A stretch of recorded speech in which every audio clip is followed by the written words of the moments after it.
नमस्कार दोस्तों, स्वागत है आपका एडवांस क्लासेस के ऑनलाइन प्लेटफॉर्म पर। मैं मयंक आपका एक बार फिर से अभिनंदन करता हूं। देखिए बच्चा लोग, राजस्थान का इतिहास बखूबी रूप से आगे बढ़ रहा है। आपके एग्जाम भी नियर बाई हैं, उनके लिए हम बिल्कुल प्रैक्टिस कर रहे हैं। प्रैक्टिस धीरे धीरे आगे बढ़ती जा रही है और एक नए टॉपिक के साथ हम हर बार आते हैं। पर डे आपके साथ एक नया टॉपिक डिस्कस होता है, तो आज भी हम एक नए टॉपिक के साथ जुड़े हैं। तो बने रहिए मेरे साथ। देखते हैं आज का क्या है हमारे पास। आज का बड़ा प्यारा है मेवाड़ का इतिहास। राजस्थान घराना, राजपूत घराना, और राजपूत घराने में भी हम जो लेकर आए हैं वो मेवाड़ है। वही चीज़ कुछ टाइम में आपको दूंगा, आपको आपका आंसर टाइप करना है। उसके बाद में इसका आंसर और हम एक्सप्लेनेशन देंगे कि क्या हो सकता है। पहला क्वेश्चन आपके सामने, ज़्यादा लेट नहीं करूंगा। विश्व का दीर्घकालीन राजवंश कौन सा है? बड़ा सिंपल क्वेश्चन है और बहुत बढ़िया क्वेश्चन है। ऐसा कौन सा वंश है जो विश्व में सबसे ज़्यादा लंबे समय तक चला? तो राठौड़ों की बात हम नहीं कर सकते और हम बात करेंगे यहाँ पर विश्व में सबसे लंबा चलने वाला जो वंश आपके लिए जो आंसर होगा यहाँ पर आएगा सिसोदिया राजवंश। कौन सा राजवंश? सिसोदिया। क्योंकि देखो, एक रियासत जो 566 ईस्वी में स्थापित होती है, आगे जाकर 1818, मैं ये कहूँ कि 1857 या फिर मैं आगे बढ़ जाऊँ 1947 तक चलती है। यानी एक ऐसी रियासत जो 566 ईस्वी में स्थापित होती है और आगे तक चलती रहती है। तो विश्व में सबसे ज़्यादा लंबा समय शासन करने वाला जो वंश है वो है सिसोदिया। इसमें गोहिल ऑप्शन में नहीं है। डन। ये क्वेश्चन का आंसर आपके सामने। नेक्स्ट क्वेश्चन पे बढ़ो जल्दी चलो। मेवाड़ के किस शासक ने कैलाशपुरी में एकलिंगनाथ जी का मंदिर बनवाया तथा मुद्रा प्रणाली की शुरुआत करी? देखो बेटा, मेवाड़ का एकमात्र ऐसा शासक है जिसने मेवाड़ में मुद्रा प्रणाली की शुरुआत करी है और इस व्यक्ति को आप अच्छी तरीके से जानते हो। इसने स्वर्ण सिक्के चलाए और इनकी बात करें तो ये है मेरा बेटा, इनका नाम है कालभोज। इसी कालभोज को हरित ऋषि के द्वारा उपाधि दी गई और उपाधि है बेटा बप्पा रावल की। कौन से रावल की रे? बप्पा रावल की। क्या हमारा आंसर निकल जाएगा क्या? राणा लाखा नहीं होगा, अल्लट भी नहीं होगा, गुहिलादित्य भी नहीं होगा। राइट आंसर आएगा बेटा बप्पा रावल। देखो, अगर स्क्रीनशॉट लेना चाहो तो ले सकते हैं, बाकी आपको PDF रेगुलर बेसिस पे मिल ही रही है। तो चलते हैं नेक्स्ट क्वेश्चन पे। रानी पद्मिनी किस शासक की पत्नी थी? देखो बेटा, रानी पद्मिनी अच्छी तरीके से, और बड़ा प्यारा और सहज क्वेश्चन है, आप अच्छी तरीके से जानते हैं रावल रतन सिंह का नाम आएगा। और वैसे भी देखो, यहाँ राणा है तो ये होगा नहीं, यहाँ भी राणा है, ये भी राणा होगा ही नहीं। तो एक ही मात्र आंसर बचा आपके पास, रावल रतन सिंह। कौन सा सिंह? रावल रतन सिंह। आगे बढ़े। मलिक मोहम्मद जायसी का महाकाव्य पद्मावत में चित्तौड़ की किस रानी का चित्रण किया गया है? अभी भी मैंने कहा है कि पद्मावत जो 1540 ईस्वी में शेरशाह सूरी के दरबारी कवि के द्वारा लिखी जाती है, जिसका नाम है मलिक मोहम्मद जायसी। और मलिक मोहम्मद जायसी ने जिस रानी का उल्लेख किया है उस रानी का नाम है पद्मावती। और पद्मावती की बात करें तो रानी पद्मिनी। ये आपका राइट आंसर होगा। यहाँ पर रुकने नहीं चाहिए, बिल्कुल हलवा क्वेश्चन है। 0 है 0। इनमें क्या रुकना, क्या देखना, ये बरसों से चले आ रहे हैं, बरसों से रिपीट हो रहे हैं, तो इनके लिए रुकना नहीं है। इनके लिए तो रुकना ही नहीं है, इनको देखना है और सटासट आपका आंसर निकालो और फटाफट निकल लो। पद्मिनी किसकी पुत्री थी? बेटा शानदार क्वेश्चन, कोई दिक्कत नहीं है। अरे क्या निकालोगे? यहाँ मैं रुकूं आपके लिए, आप भी कहोगे गुरुदेव नहीं रुकना चाहिए आपको, तो मैं बिल्कुल नहीं रुकूंगा। राइट आंसर जो होगा, राइट आंसर होगा गंधर्व सेन। कौन सा सेन? गंधर्व सेन। नेक्स्ट क्वेश्चन है, किसने 1303 में चित्तौड़ पर आक्रमण किया जिसके परिणाम स्वरूप रावल रतन सिंह की रानी पद्मावती ने जौहर किया था? बेटा राइट आंसर आएगा अलाउद्दीन खिलजी। 1303 ईस्वी का राइट आंसर होगा अलाउद्दीन खिलजी। यहां पर मैं आपको और बताना चाहूंगा, चित्तौड़ में बेटा 3 शाखे हुए हैं। क्या हुए हैं? शाखे। एक चीज याद रखिएगा, एक चीज होती है जौहर। क्या होता है बेटा? जौहर। जौहर हो और उसके साथ अगर राजपूत केसरिया वस्त्र पहनकर, केसरिया बाना धारण करके युद्ध भूमि में जाता है, तो ये दोनों जो चीजें मिलती हैं बेटा, ये कहलाता है शाखा। क्या कहलाता है रे? शाखा। अब चित्तौड़ की बात करें तो चित्तौड़ में बेटा 3 शाखे हुए हैं। कितने शाखे हुए हैं? 3 शाखे। तो पहला जो शाखा आपसे पूछा जाए, चित्तौड़ में पहला जो शाखा हुआ था बेटा, ये शाखा हुआ है 1303 में। कब हुआ था रे? 1303 में। आपसे पूछा जाए कि जौहर किसने किया, तो बेटा जौहर किया था पद्मावत ने। किसने किया था बेटा? पद्मावत। राइट आंसर आएगा बेटा क्या? पद्मावत। अगर बेटा ये पूछा जाए कि केसरिया किसने किया, तो केसरिया किया था बेटा रावल रतन सिंह ने। किसने किया है रे? रावल रतन सिंह। केसरिया किया है बेटा रावल रतन सिंह। और बेटा आक्रमण किसने किया था इस समय? तो आक्रमण किया था अलाउद्दीन खिलजी ने उर्फ एके ने। एके ने आक्रमण किया था। तो ये पहला शाखा है 1303 से लेकर 1303 में हुआ। पद्मावत ने जौहर किया था और मेरे भाई केसरिया किया था रावल रतन सिंह ने। और आक्रमणकर्ता जो है बेटा उसका नाम आएगा अलाउद्दीन खिलजी। कौन सा खिलजी? अलाउद्दीन खिलजी। दूसरे शाखे की बात करें बेटा, दूसरा शाखा जो चित्तौड़ का आता है बेटा, ये शाखा आता है 1534 में में, और 1534-35 की बात करें तो 1534 में शाखा हुआ। और बेटा यहाँ पर जो जौहर करती है, ये जौहर करती है बेटा चित्तौड़ की रानी कर्मवती, राणा सांगा की पत्नी थी जिनका नाम है कर्मवती। तो कर्मवती ने शाखा यानी जौहर किया था। और यहाँ पर जो आक्रमण करता है, ये मैं ये कहूँ कि यहाँ पर जो केसरिया किया था, तो बेटा केसरिया करते हैं बाघ सिंह। कौन से सिंह रे? बाघ सिंह। और बाघ सिंह के साथ बेटा यहाँ पर और आते हैं सज्जा सिंह, बाघ सिंह व सज्जा सिंह। तो बाघ सिंह व सज्जा सिंह का नाम यहाँ पर आएगा बेटा। और यहाँ पर ये पूछा जाए बेटा कि यहाँ पर आक्रमण किसने किया था, तो यहाँ पर आक्रमण किया था बेटा बहादुर शाह ने। कौन से शाह ने रे? बहादुर शाह ने। तो यहाँ जो आंसर होगा वो होगा बहादुर शाह। बेटा तीसरा और दिखाता हूँ। तीसरा जो शाखा है बेटा, तीसरे शाखे की बात करें तो तीसरा जो शाखा होता है बेटा, ये शाखा होगा बेटा 1568 में। और 1568 की बात करें तो यहाँ पर जो बेटा जौहर करेगी, उस जौहर करने वाली लड़की का नाम होगा फूल कंवर। कौन सा कंवर रे? फूल कंवर। और यहाँ पर बेटा जो केसरिया करेंगे, ये करेंगे बेटा जयमल राठौड़। क्या नाम आएगा रे? जयमल राठौड़। तो यहाँ पर एक व्यक्ति का नाम है जयमल राठौड़। और बेटा यहाँ पर एक व्यक्ति का नाम और याद रखना है, जयमल राठौड़ के साथ यहाँ पर होगा बेटा फत्ता सिसोदिया। कौन सा सिसोदिया रे? फत्ता सिसोदिया। और आक्रमण करता आपसे पूछा जाए तो बेटा आक्रमण करता आएगा कौन रे? अकबर। कौन आएगा बेटा? अकबर। तो ये हैं चित्तौड़ के कितने शाखे बेटा? 3 शाखे। पहला होता है 1303 में, दूसरा होता है 1534 में, एक होता है 1568 में। आप चाहें तो स्क्रीनशॉट लेना चाहें तो ले सकते हैं। मैं आपके लिए इसको थोड़ा सा छोटा कर देता हूँ, ये आपके लिए बिल्कुल। चलिए आपने स्क्रीनशॉट ले लिया होगा। अलाउद्दीन खिलजी द्वारा चित्तौड़ का नाम क्या बदला गया था? आपको क्या लगता है मुझे रुकना चाहिए यहाँ पर? नहीं रुकना चाहिए। अगर आप मेरे स्टूडेंट हैं, अगर आपने मुझसे क्लास में रेगुलर बेसिस में ये पढ़ाई की है, तो ये तो हलवे हैं आपके लिए। और हलवे को हम देखो रखेंगे मुंह में और फटाफट गटकेंगे। रखना नहीं है, चबाना ही नहीं है, बस ऐसे निकल जाओ, फटाफट निकल जाओ। तो हलवा उड़ाना है, और हलवा उड़ाओ तो खिजराबाद। कौन सा बात बेटा? खिजराबाद। तो राइट आंसर आएगा खिजराबाद। चलो आगे बढ़ो। गोहिल वंश का संस्थापक कौन था? क्या मुझे यहाँ रुकना चाहिए? क्या रुकना चाहिए? गोहिल वंश का संस्थापक कौन था? तो बेटा गोहिल वंश का संस्थापक जब मेवाड़ पढ़ते हैं तो एक व्यक्ति का नाम यहाँ पर, और बेटा नाम ही आ रहा है ना, वंश का नाम आ रहा है, और वंश के नाम से याद रखो गोहिल, तो गोहिल से गोहिल आदित्य। बढ़ो आगे। सिसोदिया वंश का संस्थापक, यहाँ मैं आपके लिए रुक सकता हूँ। देखो आपने एक वंश की बात करी, ये बेटा एक वंश था जिस वंश का नाम है गोहिल, और गोहिल वंश की स्थापना करता है इस राजा का नाम है गोहिलादित्य। कौन सा दित्य रे? गोहिलादित्य। और गोहिलादित्य के बाद इस वंश पर, या मैं ये कहूँ कि मेवाड़ पर यहाँ नहीं, मैं एक अलग पेज लेता हूँ। ये रहा मेवाड़, और मेवाड़ पर बेटा 2 शाखाएं आपकी रन होती हैं। एक शाखा जो है वो है रावल शाखा। कौन सी शाखा? रावल शाखा। रावल शाखा यहाँ रन होती है। और मेवाड़ पर बेटा एक शाखा और आएगी जिस शाखा का नाम है राणा शाखा। कौन सी शाखा रे? राणा शाखा। अब राणा शाखा की बात करें बेटा तो ये होगी राणा शाखा। रावल शाखा की बात करें तो यहाँ पर कई ऐसे राजा आएंगे, जैसे कि आप किस किस का नाम ले सकते हो। यहाँ पर आप शेम सिंह का नाम ले सकते हो, शेम सिंह है। शेम सिंह के बाद आप रावल कुमार सिंह का नाम ले सकते हो, रावल सामन सिंह का ले सकते हो। लेकिन मैं ये कहूँ कि बेटा अंतिम जो व्यक्ति था इस शाखा का, उसका नाम मेरे रावल रतन सिंह। कौन सा सिंह रे? रावल रतन सिंह। और रावल रतन सिंह ने बेटा किस पर अधिकार कर लिया? इनको हरा दिया।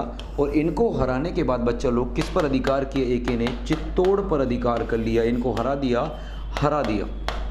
तो फिर यहाँ पर जो शाखा प्रारंभ हुई, तो यहाँ पर बेटा यहाँ पर एके का नया बेटा या एके का बेटा जिसका नाम है खिज्र खां, वो यहाँ का प्रशासक बना। क्या बना? प्रशासक। और इस प्रशासक को यहाँ से हटाता है, या फिर मैं कहूँ कि यहाँ पर राणा शाखा, और राणा शाखा का हमारा एक व्यक्ति आएगा जिसका नाम है हमीर। क्या नाम बेटा? हमीर। तो हमीर की बात करें तो हमीर, जिसे हम राणा हमीर के नाम से जानते हैं। अब हुआ क्या था, थोड़ी सी कहानी और बढ़े। क्या हुआ कि देखो आपने ये देखा दिल्ली। क्या नाम बेटा? दिल्ली। और दिल्ली का जो राजा है उसका नाम है अलाउद्दीन खिलजी। क्या नाम बेटा? एके। और एके की बात करें बेटा थोड़ा सा और आगे देखो तो एके की 1316 में क्या हो जाती है? मृत्यु। जैसे ही मृत्यु होती है खिज्र कहाँ चला जाता है? दिल्ली। ये तो दिल्ली चला गया। तो खिज्र खां ने क्या किया? इस चित्तौड़ का प्रशासक बना दिया बेटा मूछाला मालदेव को। कौन से मालदेव को रे? मूछाला मालदेव को। तो इनको यहाँ का प्रशासक बनाया। या मूछाला मालदेव का बेटा आता है बेटा जैसा मालदेव, या मैं कहूँ कि जैसा। इस जैसा को पराजित करते हैं 1326 में। कौन रे? राणा हमीर।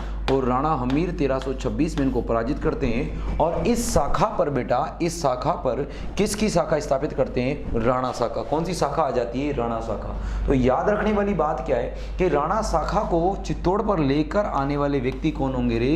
राणा हमीर। कौन से हमीर? राणा हमीर। आई होप आपको समझ में आया होगा। दोबारा अपने क्वेश्चन पे चलते हैं। सिसोदिया वंश का संस्थापक कौन था? राणा लाखा, बप्पा रावल, राणा हमीर। तो राइट आंसर होगा बेटा राणा हमीर। कौन सा हमीर रे? राणा हमीर। चलो राणा हमीर। Next question. प्रसिद्ध संगीतज्ञ रमाबाई बागेश्वरी किसकी पुत्री थी? क्या रुकना चाहिए क्या? बताओ। हलवा है, हलवा। हलवा है तो गटको। किसकी पुत्री थी? राणा कुंभा की पुत्री थी। चलो कोई दिक्कत, नो प्रॉब्लम। बढ़ जा मेरे भाई आगे। नेक्स्ट क्वेश्चन पे देखते हैं। महाराणा कुंभा की कर्म स्थली क्या है? बेटा महाराणा कुंभा की कर्म स्थली के बारे में बात की जाए तो महाराणा कुंभा की कर्म स्थली देखो, क्या चावंड है, क्या चित्तौड़ है, या रणथंभौर है? नहीं बेटा, महाराणा कुंभा की जो कर्म स्थली आएगी उसका आंसर आएगा कुंभलगढ़। देखो बेटा, इस कुंभलगढ़ की बात करें तो कुंभलगढ़ का निर्माण किसने करवाया था? कुंभलगढ़ का जो निर्माण है बेटा, ये जो करवाएंगे ये महाराणा कुंभा करवाएंगे। कौन करवाएंगे रे? महाराणा कुंभा। महाराणा कुंभा ने किस गढ़ का निर्माण करवाया था? कुंभलगढ़ का निर्माण करवाया था। और इसी कुंभलगढ़ की बात करें तो बेटा यहीं पर महाराणा कुंभा रहते थे। और इसी की बात करें तो महाराणा कुंभा का निजी आवास भी था। इसी कुंभलगढ़ में एक दुर्ग बना हुआ है बेटा, जिस दुर्ग का नाम है कटारगढ़। कौन सा गढ़ रे? कटारगढ़।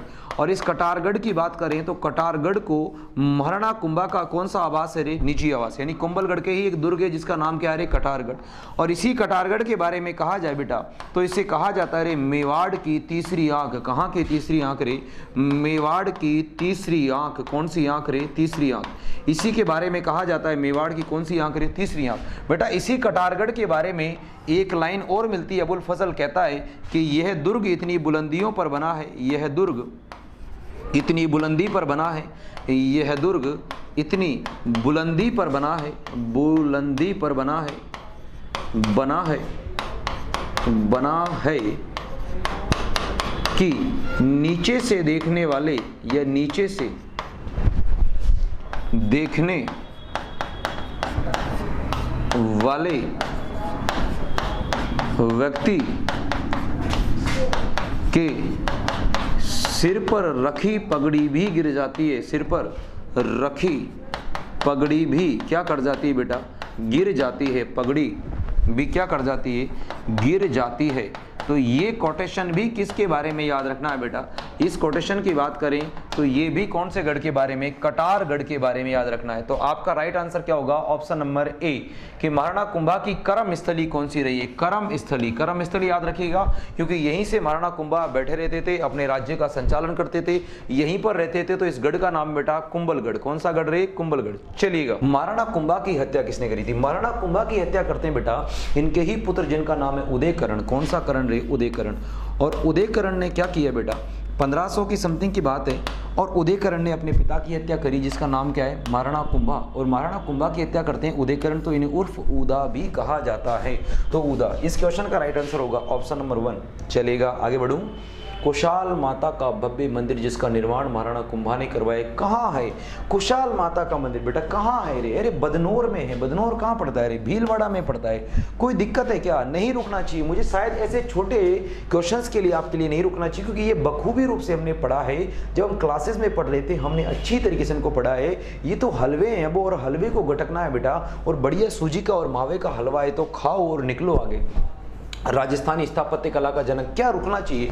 राजस्थानी स्थापत्य कला का जनक पूछा जाए तो बेटा एक ही नाम आएगा जिनका नाम मेरे कुंभा। क्या नाम है बेटा? कुंभा। और इन्होंने मेवाड़ के 84 दुर्ग, कितने दुर्ग रे? 84 में से 32 दुर्गों का निर्माण अकेले किस पर्सन ने करवाया, या किस सांगा ने, या किस व्यक्ति ने, किस महाराणा ने करवाया? तो उनका नाम आएगा महाराणा कुंभा। कौन सा कुंभा रे? महाराणा कुंभा। बढ़ूं अगले क्वेश्चन पे। नेक्स्ट क्वेश्चन, चंपानेर की संधि। यहां मैं आपके लिए रुकूंगा, बिल्कुल रुकूंगा। हाल ही में कुछ ऐसे एग्जाम हुए थे, आई थिंक मुझे याद नहीं आ रहा, आई थिंक ये एग्रीकल्चर सुपरवाइजर के एग्जाम में पूछा गया, या कहीं ना कहीं ये क्वेश्चन पूछा गया हाल ही में 2020 में। 2021 1821 में। चंपानेर की संधि किसके बीच में हुई थी बेटा? चंपानेर की संधि राणा सांगा नहीं, राणा सांगा तो नहीं होगा, ये तो गलत है। राणा कुंभा, राणा कुंभा को अपन कंसीडर कर सकते हैं, और सुल्तान कुतुबुद्दीन नहीं, सुल्तान कुतुबुद्दीन भी सही है, लेकिन राणा कुंभा आप नहीं कर सकते क्योंकि ये तो नहीं थे राणा कुंभा। इनका शासनकाल जरूर था, इनको हराने के लिए की गई राणा कुंभा, फिर आ गया, यहाँ भी नहीं होगा। महमूद खिलजी प्रथम कहाँ का था? मालवा, डन। और सुल्तान कुतुबुद्दीन इन दोनों के बीच में बेटा 1456 के समथिंग की बात है, और 1456 में एक संधि होती है जिस संधि का नाम है चंपानेर की संधि। कौन सी संधि रे? चंपानेर। तो इस ऑप्शन या इसका राइट आंसर होगा आपके डी, यानी फोर्थ। चले देखना, चलो मैं देखता हूं एक बार क्या राइट आंसर आया आपके। बिल्कुल सही है, बिल्कुल सही है, बिल्कुल सही आंसर दे रहे हो आप बेटा, सही बात है। नेक्स्ट क्वेश्चन का आंसर दीजिए। विजय स्तंभ या कीर्ति स्तंभ का निर्माण किसने करवाया? प्यारा क्वेश्चन। चलो आंसर बिल्कुल करेक्ट आ रहे हैं आपके। अच्छा, विजय स्तंभ बेटा, चलो मैं बात करूं तो विजय स्तंभ की बात करें बेटा, क्या है विजय स्तंभ? तो विजय स्तंभ की अगर अपन सही तरीके से देखें तो बेटा एक इस तरीके की बात करें तो 30 फीट का एक आधार बना हुआ है, और 30 फीट का एक आधार है, और इस आधार पर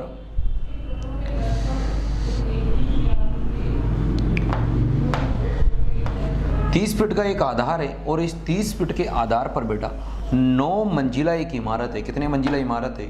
9 मंजिला इमारत है। पहली मंजिल, दूसरी, तीसरी, चौथी, पांचवी, छठी, सातवीं और आठवीं। कितने मंजिला इमारत है? 9 मंजिला इमारत है, 9 मंजिला। देखो पहली, दूसरी, तीसरी, चौथी, पांचवी, छठी, सातवीं, आठवीं और 9वीं। तो बेटा कितने फीट का आधार है? 30 फीट का आधार है। कितने फीट का? 30 फीट। अगर मैं बात करूं निर्माण किसने करवाया, तो निर्माण करवाया बेटा कुंभा ने। किसने करवाया रे? कुंभा ने, महाराणा कुंभा ने इसका निर्माण करवाया। और क्यों करवाया बेटा? रीज़न आपसे पूछ लिया जाए तो क्यों का आंसर आएगा मालवा विजय के उपलक्ष्य में। कौन सी विजय के उपलक्ष्य में? मालवा विजय के उपलक्ष्य में, विजय के उपलक्ष्य में, के उपलक्ष्य में, मालवा विजय के उपलक्ष्य में। चलो ठीक है बेटा, और क्या आंसर देंगे अपन? और आंसर देंगे ऑन सन। देखो तीसरी मंजिल की बात करें तो तीसरी मंजिल पर 9 बार अल्लाह शब्द लिखा है। क्या लिखा है रे? अल्लाह शब्द लिखा है। कितनी बार लिखा है? 9 बार लिखा है बेटा। और बताओ 9वीं मंजिल पर बेटा एक प्रशस्ति है, जिस प्रशस्ति का नाम है कीर्ति स्तंभ प्रशस्ति। कौन सी प्रशस्ति? कीर्ति स्तंभ प्रशस्ति है 9वीं मंजिल पर। चलो बेटा कोई दिक्कत नहीं। लिखने वाले अत्री हैं, और अत्री के साथ साथ उनके बेटे महेश भट्ट, अत्री और महेश हैं। चलो अत्री का नाम याद रखो बेटा। और बात करें तो 15 अगस्त की बात है, यह मैं कहूँ कि बेटा माध्यमिक शिक्षा बोर्ड जो आपका राजस्थान है, और आप जिस लेवल की तैयारी कर रहे हैं उसका नाम है राजस्थान पुलिस। तो राजस्थान पुलिस की जो टोपी आपको मिलेगी, उस टोपी के ऊपर बेटा किसका चिन्ह लगा होगा, किसका प्रतीक चिन्ह होगा? तो वो प्रतीक चिन्ह होगा आपके विजय स्तंभ का। कौन से स्तंभ का? विजय स्तंभ का। तो ये विजय स्तंभ है, 9 मंजिला इमारत है। कितने मंजिला इमारत है?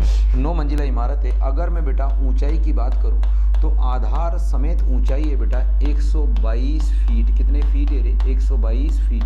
अगर बेटा मैं और भी आपके साथ इसकी और भी चुनिंदा चीज़ों की बात करूं तो और देखिएगा, आधार सहित कितनी हो गई? 122 फीट इसकी क्या है ऊंचाई है। निर्माण की बात करें तो बेटा जो निर्माण स्टार्ट होता है ये 1440 में स्टार्ट होता है, और 1440 से लेकर 48 तक बनता है। खर्चा लगभग बताते हैं अनुमानित के लगभग 90 लाख रुपए का खर्चा आया था। तो ये भी आप याद रख सकते हैं। और बेटा इसकी बात करें तो इसकी जो तुलना है, इसकी तुलना बेटा कुतुब मीनार से भी की जाती है। किससे की जाती है रे? कुतुब मीनार से। तो कुतुब मीनार से इसकी तुलना की जाती है।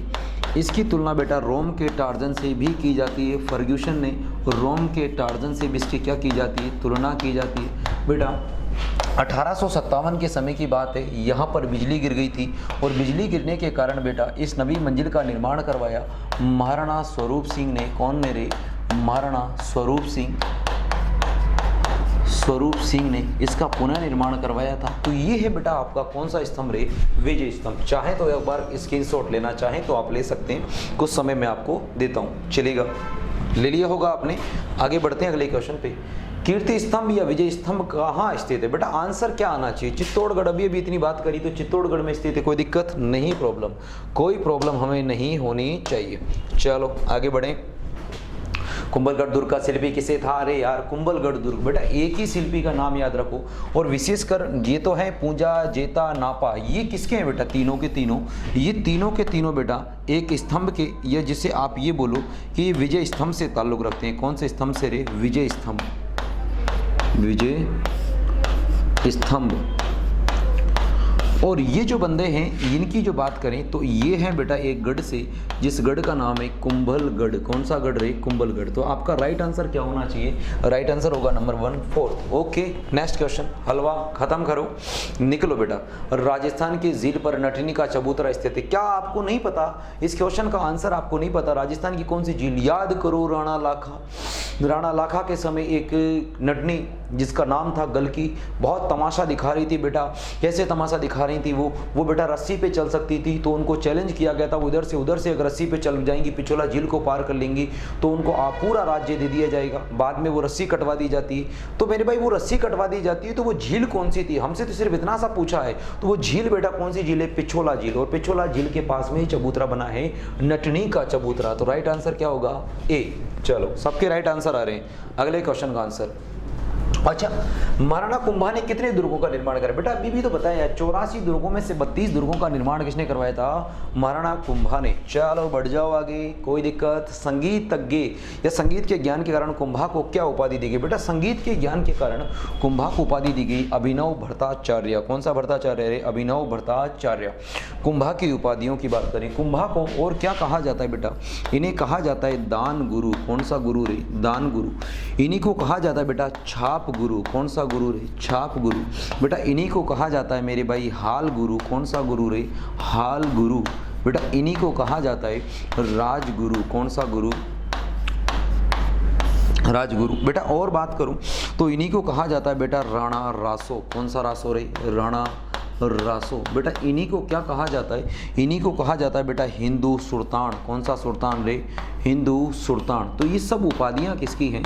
ये उपाधियां बेटा एक ही व्यक्ति की, जिनका नाम है राणा कुंभा। तो राइट आंसर होगा राणा कुंभा। नेक्स्ट क्वेश्चन आपके लिए, अगला क्वेश्चन।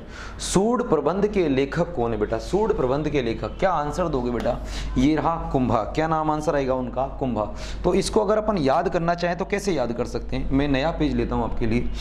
देखो ऐसे याद करो, आपको पता है जब बारिश होती है, क्या होती है? बारिश।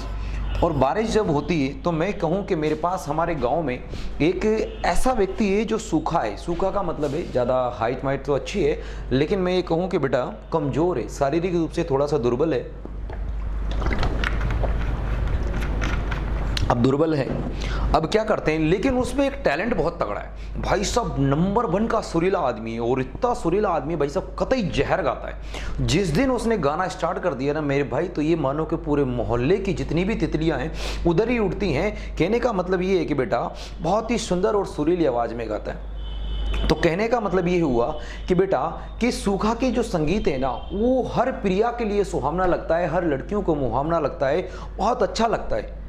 तो बहुत अच्छा लगने का मतलब क्या हुआ बेटा कि वहाँ पर याद रखना, आपको सिर्फ एक ट्रिक याद रखनी है और कुछ मेरे शब्दों पे नहीं जाना है। ट्रिक याद रखनी है कि सूखा के संगीत पर हर प्रिया का राज है। सूखा जब गाता है तो हर प्रिया झूमने उठती है, हर प्रिया बेटा नाचने उठती है। तो मैंने क्या कहा बेटा? सूखा के संगीत पर। किसके संगीत पर?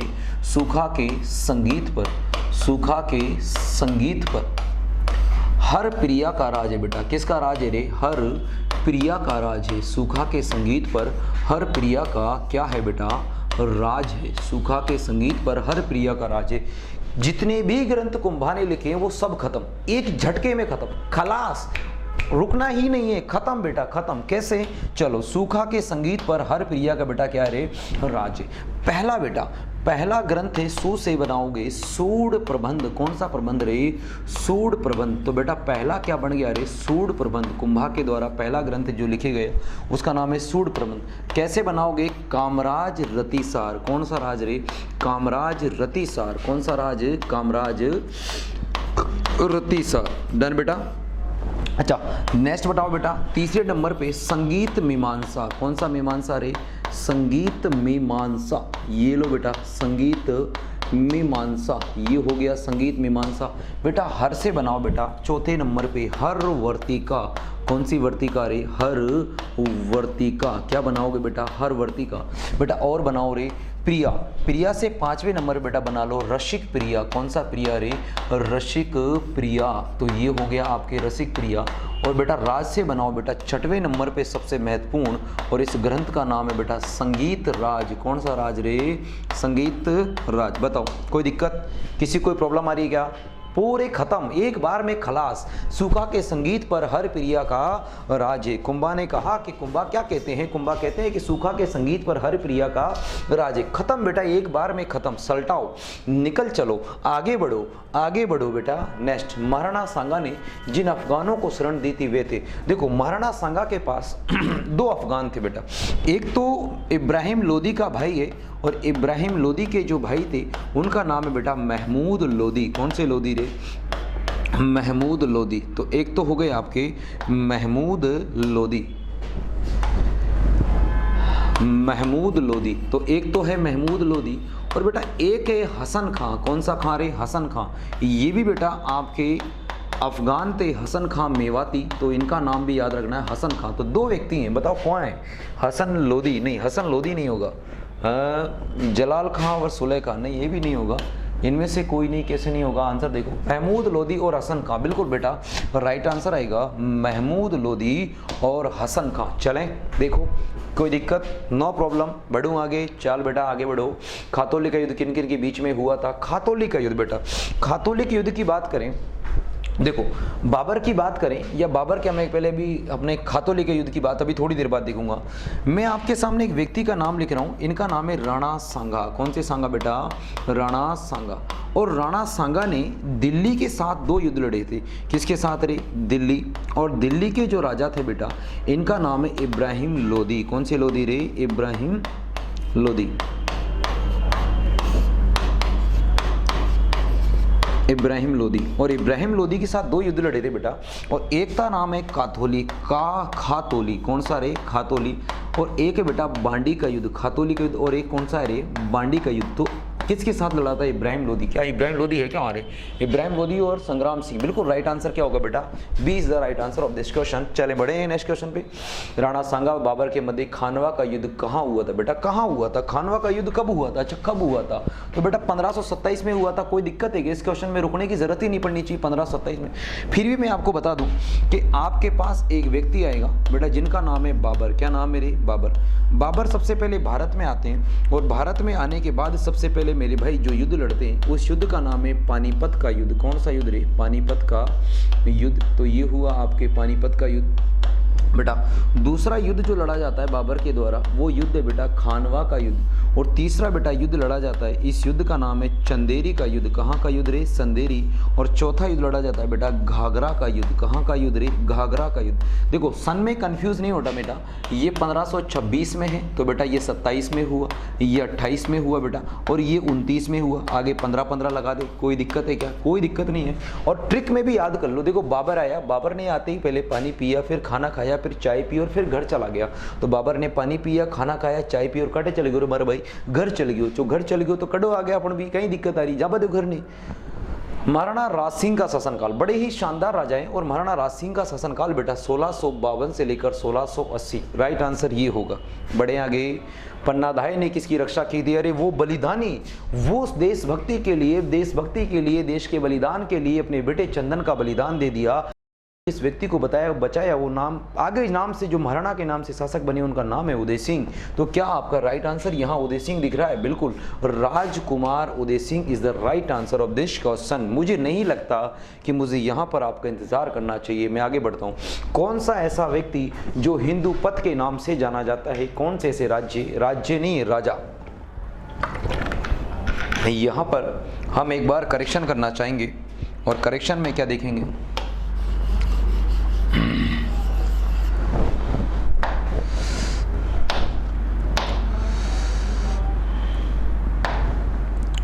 कौन सा ऐसा राजा जो किसके नाम से जाना जाता है, हिंदू, बेटा एक ही है। एक परंपरा अपनाने वाला व्यक्ति जिनका नाम है, जिनकी क्या करें, इन्होंने एक परंपरा अपनाई पाती पेरवन, और पाती पेरवन के तहत सारे राजपूताना एकत्रित हो गया, और राजपूताना जिसके अंडर में लड़े उनका नाम मेरे बेटा राणा सांगा। कौन से सांगा रे? राणा सांगा। तो राइट आंसर होगा बेटा राणा सांगा।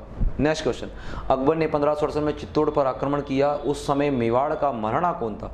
बेटा मेवाड़ का महाराणा तो थे उदय सिंह। कौन थे बेटा? उदय सिंह। लेकिन अकबर पर जब अकबर का जब आक्रमण हुआ उस समय दुर्ग का नेतृत्व दो व्यक्तियों ने किया बेटा। एक का नाम है जयमल राठौड़। कौन से राठौड़ रे?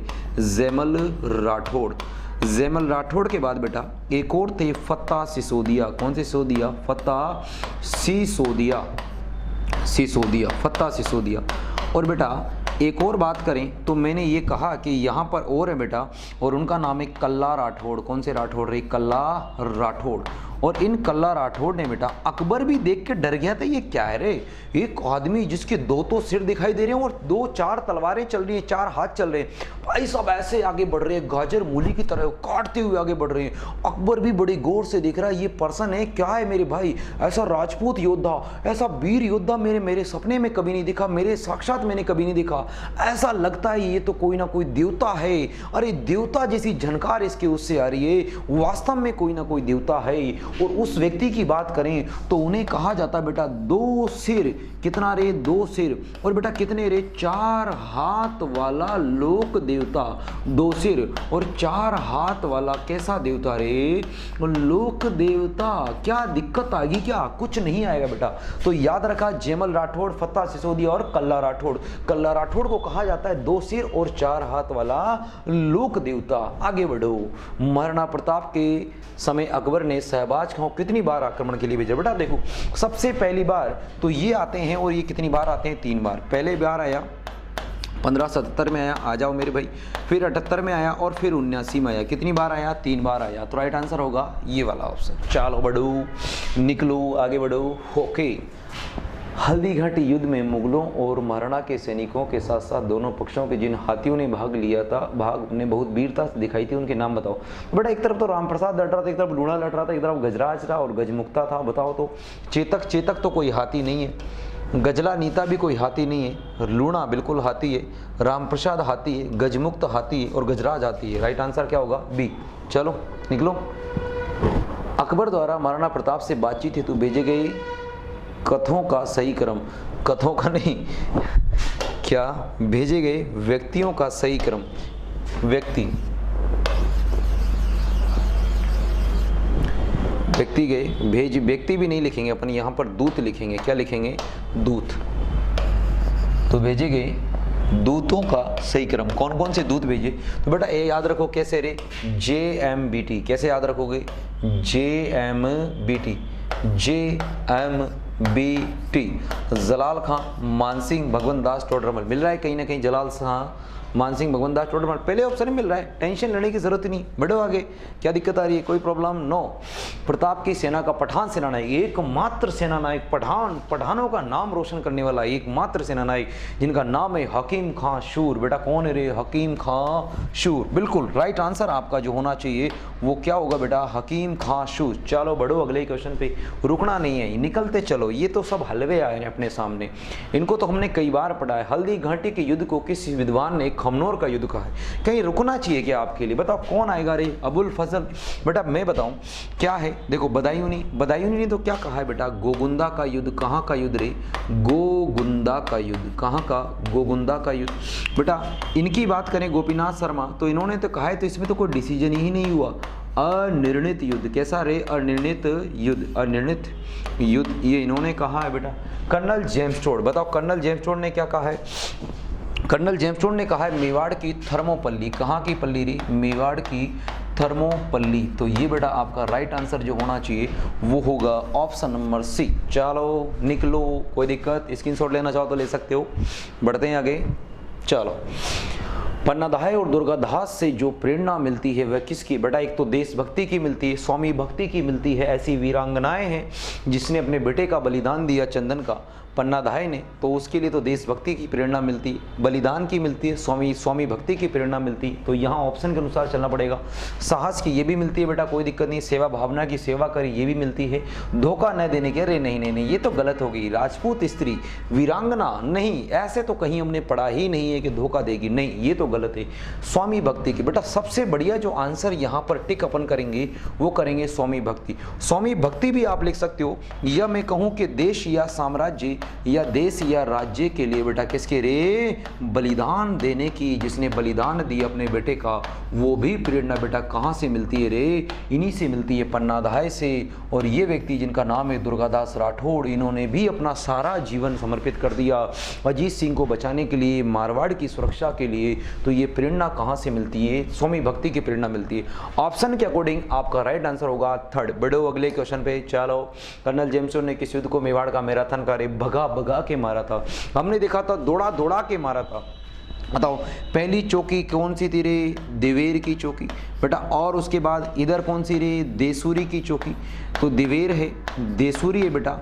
यहाँ पर कौन सी रे, देवल की चौकी, देसूरी देवल। और यहाँ पर कौन सी चौकी रे बेटा, देवारी की चौकी। ये 4 चौकियाँ बनाई गई। कितनी चौकियाँ बनाई गई, 4।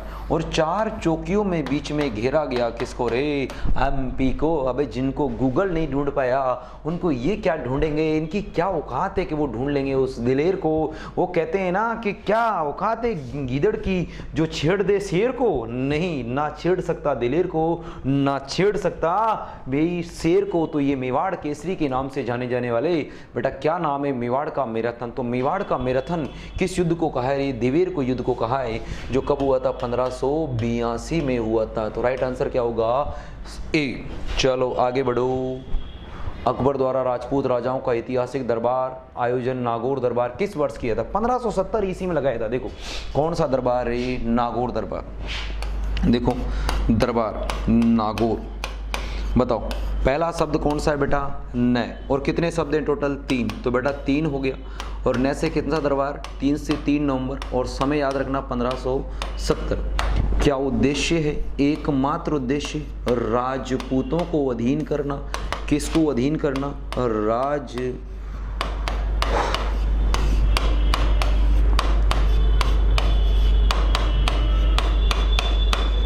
अधीन करना। चलो निर्माण करवाया क्या कुछ, बिल्कुल नागौर में निर्माण करवाया किसका, शुक्र तालाब का।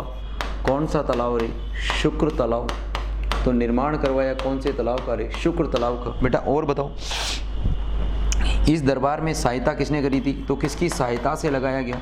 तो ये भाई साहब अकबर जी के ससुर जी लगते थे। ससुर जी का नाम है भारमल। क्या नाम है मेरे बेटा, भारमल। उनकी सहायता से। और किस किसने अधीनता स्वीकार करी थी, ये हम आगे पढ़ चुके हैं क्लास में, बखूबी रूप से मैंने आपका एक्सप्लेनेशन किया है इस चीज़ को।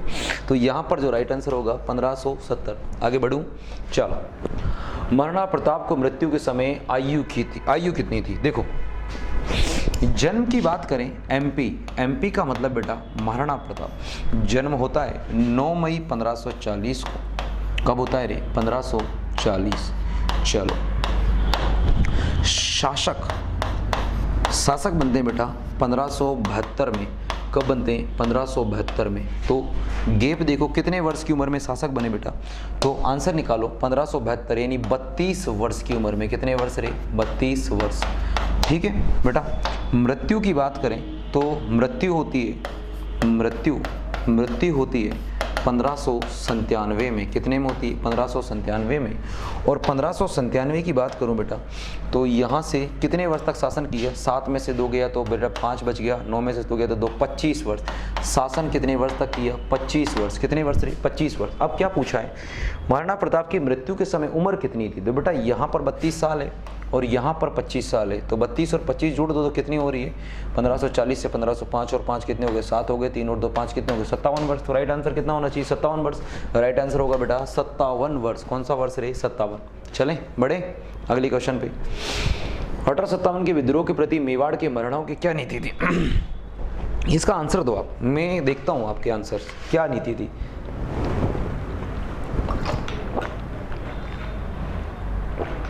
क्या होगा राइट आंसर, बताओ। पहले तो ये बताओ महाराणा कौन था इस समय, एक बार आंसर दो आप। महाराणा कौन थे? महाराणा, चलो बताओ।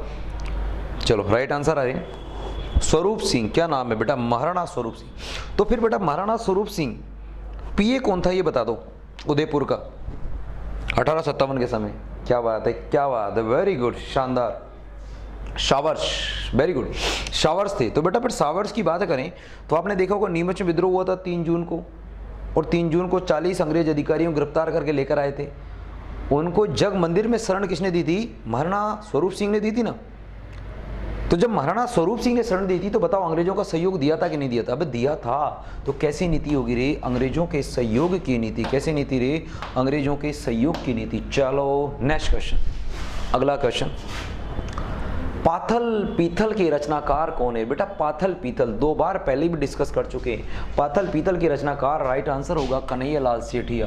पाथल किसे कहा गया है? महाराणा प्रताप को, एमपी को पाथल कहा गया है। पीथल की बात करें तो पीथल किसे कहा गया है? पृथ्वीराज राठौड़ को। कौन से राठौड़ को रे? पृथ्वीराज राठौड़। डन, कोई दिक्कत नहीं है, आगे बढ़ो नेक्स्ट क्वेश्चन पे। मेवाड़ किस महाराणा के शासनकाल में कविराजा श्यामल दास ने वीर विनोद नामक इतिहास का ग्रंथ लिखा? बेटा कोई दिक्कत नहीं है, वीर विनोद जो इतिहास का ग्रंथ लिखा गया है महाराणा सज्जन सिंह के शासनकाल में लिखा गया है। किसके शासनकाल में?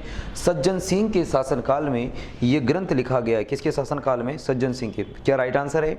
चलो आगे बढ़ूँ, महाराणा सज्जन सिंह, बिल्कुल। नेक्स्ट आगे बढ़ते हैं बेटा।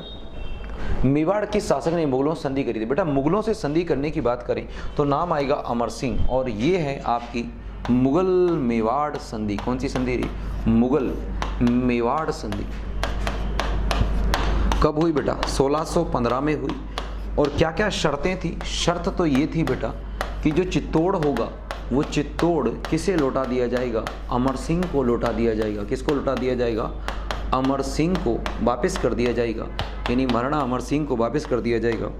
और अमर सिंह के पुत्र ने जिनका नाम है कर्ण सिंह। कौन से सिंह रे बेटा? कर्ण सिंह। और कर्ण सिंह को कितने हजार का मनसब दिया जाएगा? 5000 का मनसब दिया जाएगा। महाराणाओं को किसी भी प्रकार के वैवाहिक संबंध रखने के लिए बाध्य भी नहीं किया जाएगा। ऐसी शर्तें थी मुगल मेवाड़ संधि की। चलो आगे बढ़े हैं, वेरी गुड।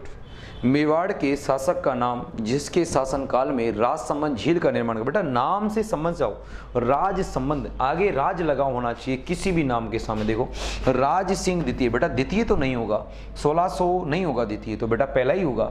और पहले कौन है रे? महाराणा राज सिंह प्रथम। क्या नाम आएगा? महाराणा राज सिंह प्रथम।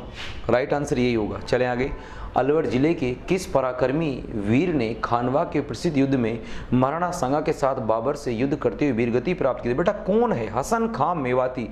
देखो मेवात आ गया, और मेवात क्षेत्र अलवर भरतपुर का क्षेत्र है। हकीम खां सूर यहाँ नहीं होगा, अफगान है। और यहाँ पर जो आपका आंसर होगा बेटा हसन खां मेवाती। क्या नाम आएगा बेटा? हसन खां मेवाती। राइट आंसर होगा आपके 4th। Next question. अकबर ने उदयपुर का नाम क्या रखा था? अकबर ने नवंबर 1576 ईस्वी में जब हल्दी घाटी के युद्ध में मिर्जा राजा मानसिंह कुछ नहीं कर पाते हैं तो दोबारा आक्रमण करते हैं और दोबारा अकबर उसको जीत लेते हैं, और इसका नाम रखते हैं बेटा, क्या रखते हैं? मोहम्मदाबाद। कौन सा आबाद रही? मोहम्मदाबाद। राइट आंसर होगा बेटा डी। चलो आगे बढ़ूं, नेक्स्ट क्वेश्चन आपके लिए। नाथ द्वारा में श्रीनाथ जी की मूर्ति किसने स्थापित करवाई थी? बेटा नाथ द्वारा। नाथ द्वारा याद रखो औरंगजेब का बनारस फरमान, और बनारस फरमान के तहत औरंगजेब ने कहा था कि जितने भी हिंदू मंदिर हैं उन सबको तोड़वा दिया जाए। तो वृंदावन से 2 व्यक्ति मूर्ति लेकर भागते हैं और उस मूर्ति की स्थापना करवाते हैं राज सिंह, जिसे वर्तमान में आप श्रीनाथ जी के नाम से जानते हैं। और नाथ द्वारा राजसमंद यानी सिहाड़ गांव में ये मूर्ति बनी है। तो बेटा कौन करवाते हैं रे? राज सिंह। क्या आंसर आएगा इसका? आपकी बी। चलो इसमें कोई दिक्कत होनी नहीं चाहिए। ये सब चीज़ें जिनको हमने बड़ी गहराई के साथ अध्ययन किया है, हमने पढ़ा है। महाराणा जगत सिंह द्वारा 17वीं शताब्दी में निर्मित जग निवास महलों को किस होटल में परिवर्तित कर दिया गया? बेटा किस में है? झील में बनी है। झील को अंग्रेजी में क्या कहते हो? लेक कहते हो। और बेटा उसमें मंदिर बना दिए, महल बना दिए, तो महल को क्या बोलते हो? पैलेस बोलते हो। तो कहीं है क्या लेक पैलेस? बिल्कुल ये रहा, लेक पैलेस के नाम से जाना जाता है। क्या प्रॉब्लम है? कोई दिक्कत नहीं है, आगे बढ़ो। केसरी सिंह बाराड़ द्वारा रचित चेतावनी राज चंगुठिया दिल्ली दरबार में जाने किस महाराणा को? बेटा ये तो अपन ने 10 बार अभी प्रमुख व्यक्तित्व पढ़े थे, उसमें भी मैंने आपके साथ जिक्र किया है। तो यहाँ तो मुझे रुकना नहीं चाहिए। मेवाड़ के महाराणा थे जिनका नाम है फतेह सिंह। कौन से सिंह रे? फतेह सिंह। आगे बढ़े, नेक्स्ट, वह मेवाड़ का कौन सा शासक था जिसने मुस्लिम चित्रकारी नसरुद्दीन से रागमाला चित्रित करवाई थी? बेटा ये जो आएंगे आपके, उनका नाम आएगा बेटा महाराणा अमर सिंह। क्या नाम आएगा? अमर सिंह। तो इसका राइट आंसर, आप जब राजस्थान की चित्रकला पढ़ेंगे, ये आपके सामने पर्टिकुलर एक टॉपिक आएगा मेवाड़ की चित्रकला, उसमें आपको ये पढ़ना पड़ेगा कि रागमाला किसने चित्रित करवाई थी। तो नसरुद्दीन जो हैं वो मेवाड़ चित्रशैली संबंध रखते हैं, और इनके समय की बात करें तो ये हैं अमर सिंह। महाराणा राज सिंह आंसर होगा नहीं, कुंभा आंसर होगा नहीं, सांगा भी आंसर नहीं होगा।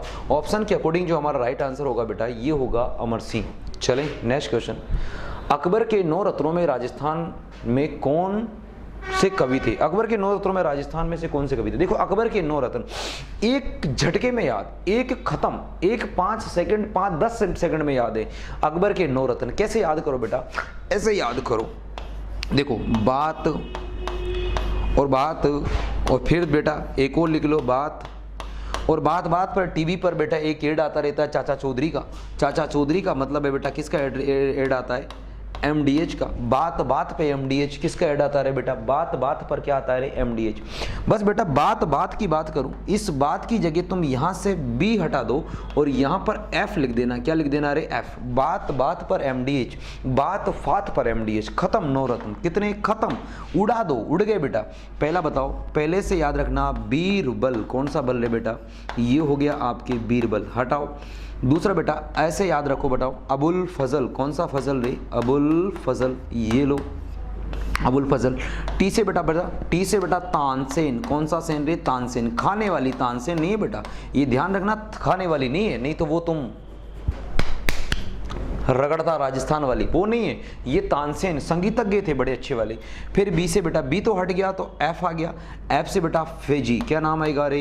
फेजी। तो ये हो जाएंगे आपके फेजी। और फिर बेटा ऐसे बनाओ, तो ऐसे बनाओगे बेटा अब्दुल रहीम खाने खाना। तो अब्दुल रहीम, क्या नाम आ जाएगा? अब्दुल रहीम। चलो बेटा टी से दोबारा बनाओ बेटा टोडरमल। कौन सा मल रे? टोडरमल। तो ये आपके हो गए बेटा टोडरमल। बात पर MDH। बेटा मैं से बनाओ मानसिंह। कौन से सिंह रे? मानसिंह। कौन से सिंह? मानसिंह। ये बताओ। डी से बेटा बताओ मुल्ला दो प्याजा। कौन सा प्याजा रे? मुल्ला दो प्याजा, तो मुल्ला दो प्याजा। और बेटा एस से बनाओ हकीम हुकाम। हकीम हुकाम। तो ये हुए आपके नवरत्न। बात पर क्या आता है रे टीवी पे? बात पे MDH आवे रे। बात पे क्यों आवे रे भाई? MDH आवे तो MDH आवे तो अपने ट्रिक बना ली कि बात पर MDH और बात पर MDH। तो बेटा 9 रत्न एक झटके में खत्म, खलास। और देखना ही नहीं है, हलवा आए वो गटक लियो, खत्म। क्या देखोगे अब? अकबर के 9 रत्न। राजस्थान, बेटा एक शब्द आया है राजस्थान। देखो राजस्थान से आप याद करें तो राजस्थान के अबुल फजल हैं, बिल्कुल हैं, फेजी हैं। केसरी सिंह, तो केसरी सिंह का संबंध तो है नहीं। पहले तो अपन काटने की कोशिश करें, एलिमिनेट करने की कोशिश करें। केसरी सिंह बाराट, तो बेटा ये तो अकबर के समय थे नहीं। मोणोत नैन्सी बेटा जोधपुर महाराजा जसवंत सिंह के दरबारी कवि हैं, तो ये भी कहीं नहीं रहे। कन्हैयालाल सेठिया ने एक रचना लिखी है पातल पीतल, ये भी नहीं है। तो राइट आंसर बेटा आप ऐसे भी निकाल सकते हो, अबुल फजल। कौन सा फजल रे? अबुल फजल। देखो ये आपके कितने क्वेश्चन कंप्लीट हुए? ये आपके बेटा 50 क्वेश्चन कंप्लीट हो गए। कितने क्वेश्चन कंप्लीट हो गए रे? 50। चले 50 क्वेश्चन कंप्लीट हो गए। चलो आपके 50 क्वेश्चन कंप्लीट, बेहतरीन क्वेश्चन कंप्लीट हुए आपके। और मेवाड़ का इतिहास एक बार एक झटके में आपके सामने ओवरव्यू हुआ। ओवरव्यू में आपने पढ़ लिया है। सीरीज बहुत ज़्यादा इंपॉर्टेंट है, कुछ इंपॉर्टेंट क्वेश्चन आपके साथ डिस्कस किए गए। तो आज के लिए इतना ही, कल मिलेंगे नेक्स्ट क्लास में। जय हिंद, जय भारत। और पढ़ते रहो। देखो समय का उपयोग करो, चाहे लॉकडाउन लगे, चाहे कुछ भी हो, हमें अपनी पढ़ाई नहीं रोकनी है। हमें अपना काम करते रहना है, आगे बढ़ते रहना है, क्योंकि इस बार अपन ने ठान लिया कि बेटा अपन को क्या करना है, अपन को सफलता अर्जित करनी है। तो सफलता अपने साथ होगी। कहने का मतलब एक लाइन कहता हूं कि मेहनत इतनी खामोशी से करो, कि सफलता शोर मचाकर सामने आए। यानी मेहनत इतनी खामोशी से करो कि सफलता शोर मचाकर सामने आए। जिस दिन आप सफल हो उस दिन ढोल नगाड़े बजे, उस दिन पूरे गांव में डीजे बजे, उस दिन पूरे गांव में जुलूस निकले, पूरे शहर में जुलूस निकले। ऐसी अपनी सफलता होनी चाहिए। तो मेहनत इतनी खामोशी से करो कि सफलता शोर मचाकर सामने आए। तो आज के लिए इतना ही। जय हिंद, जय भारत, नमस्कार।